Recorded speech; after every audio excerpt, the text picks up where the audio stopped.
পঞ্চগড়ে আয়োজিত এক জনসভায় বিএনপির ভাইস চেয়ারম্যান শামসুজ্জামান দুদু বলেছেন, চলতি বছরের মধ্যেই তারেক রহমান প্রধানমন্ত্রী হবেন, যা সামাজিক যোগাযোগ মাধ্যমে ঝড় তুলেছে।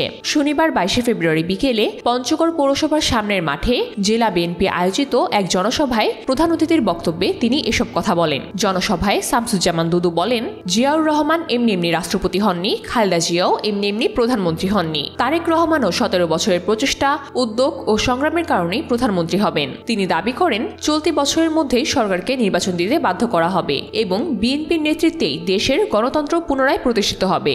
এ সময় শামসুজ্জামান দুদু অন্তর্বর্তী সরকারকে কড়া ভাষায় বলেন, শেখ পরিবার চোরের পরিবার। শেখ মুজিব রক্ষাকারী বাহিনী দিয়ে 40,000 বিরোধী নেতাকর্মীকে হত্যা করেছিলেন। শেখ হাসিনার বিচার হবে, তাকে ফাঁসির কাঠগড়ায় দাঁড়াতে হবে। তিনি আরও অভিযোগ করেন, দেশে কোনো ব্যাংকে অর্থ নেই এবং ক্ষমতাসীনদের দুর্নীতির কারণে সাধারণ মানুষ বিপদে পড়েছে।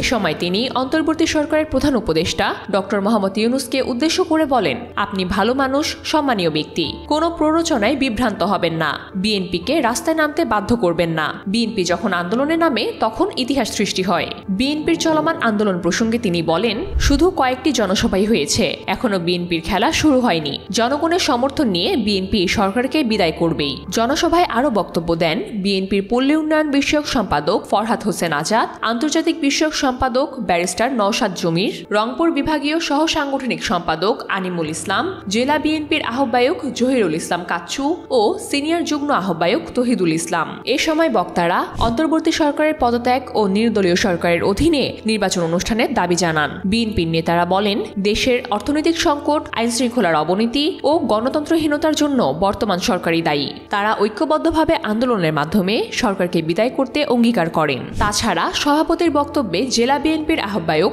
জহিরুল ইসলাম কাচ্চু বলেন, বিএনপিকে দমন করে রাখা যাবে না, জনগণের ঐক্যই প্রমাণ করবে আগামী নির্বাচনে কারা ক্ষমতায় আসবে।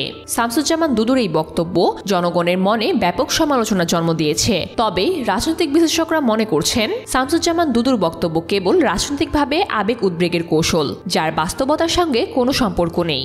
দেশের বাহিরে থাকা এবং বিভিন্ন মামলায় দণ্ডপ্রাপ্ত একজন ব্যক্তিকে প্রধানমন্ত্রী বানানোর স্বপ্ন দেখানো জনগণের সঙ্গে প্রতারণার শামিল। বিএনপির বহু নেতাকর্মী যেখানে দলের ভবিষ্যৎ নিয়ে সংশয়ে, সেখানে দুদুর এসব অতি উৎসাহী মন্তব্য হাস্যকর ছাড়া আর কিছুই নয়। বাস্তবতা হলো, ক্ষমতায় আসার স্বপ্ন দেখা এক জিনিস, কিন্তু তা অর্জনের জন্য প্রয়োজনীয় কার্যকর রাজনীতি ও জনসমর্থন, যা বিএনপির পক্ষে অদ্য নিশ্চিত করা সম্ভব কিনা সেটাই এখন বড় প্রশ্ন।